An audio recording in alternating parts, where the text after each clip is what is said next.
bienvenue sur Télé Lucius. Aujourd'hui, nous avons un auteur, Barbichetu, répondant au doux nom de Hallucinons. Bonjour. Très étonnant. Bonjour. Alors, déjà un petit pitch sur ce pseudonyme, j'imagine.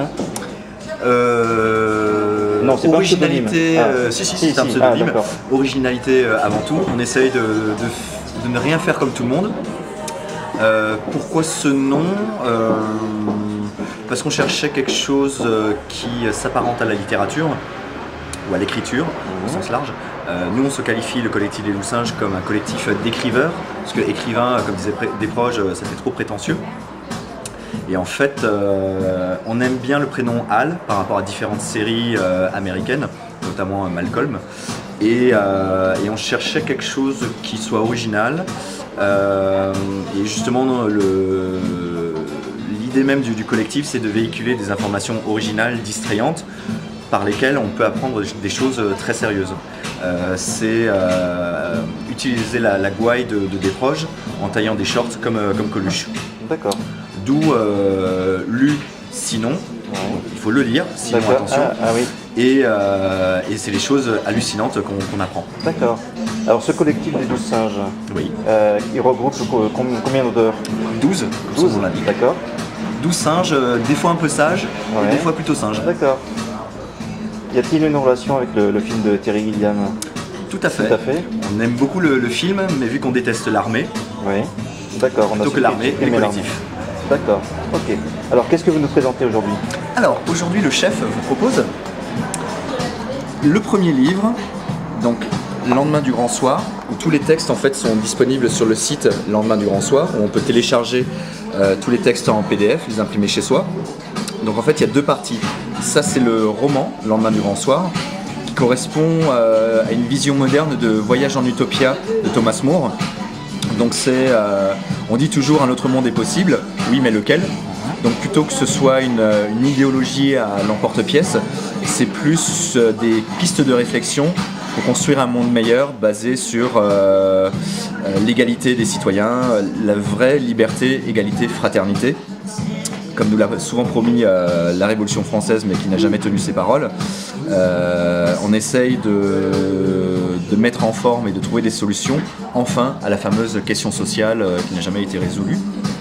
Donc ça, c'est le roman.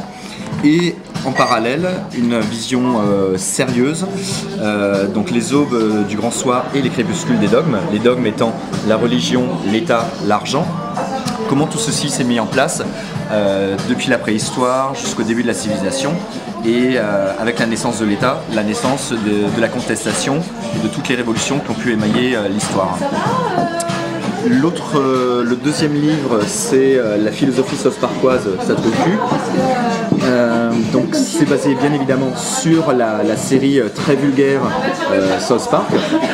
Mais en fait, il y a un second degré, voire un troisième degré, où on peut tirer de vrais enseignements philosophiques, où en fait, on s'est évertué à faire des dissertations de lycéens, thèse, antithèse, synthèse, sur des sujets qui pourraient être des sujets de bac littéraire. Je vous laisse lire, voilà. Ensuite, nous avons des démos font démo sur 10 mots. Ça reprend un petit peu l'idée du film d'Alain Resnais, On connaît la chanson. Donc c'est un livre qui est basé sur des dictons, des citations, des expressions populaires, agrémentés de paroles de chansons, dialogues de films, pour faire une conversation à bateau rompu entre un grand-père et sa petite fille, sur différentes thématiques, amour, gloire, beauté, l'argent, la politique et le pouvoir, le rapport aux autres, la vie, la mort, la spiritualité, ce genre de choses. Et le livre qui sortira pour la Saint-Valentin, c'est Bouquin, coquin et taquin, d'une catin et d'un libertin. Et en fait, on suit deux personnages depuis l'adolescence, un garçon et une fille, lui devenant un terroriste de l'amour et elle devenant une prostituée pour la bonne cause, ce qu'on appelle en fait les travailleuses du sexe, et au-delà de ça, les visiteuses sexuelles médicales. pour les gens qui sont handicapés, socialement défavorisés, ce genre de choses. Voilà. Et après, il y en a encore plein d'autres qui continueront par la suite. D'accord. Eh ben, merci beaucoup. Merci à vous.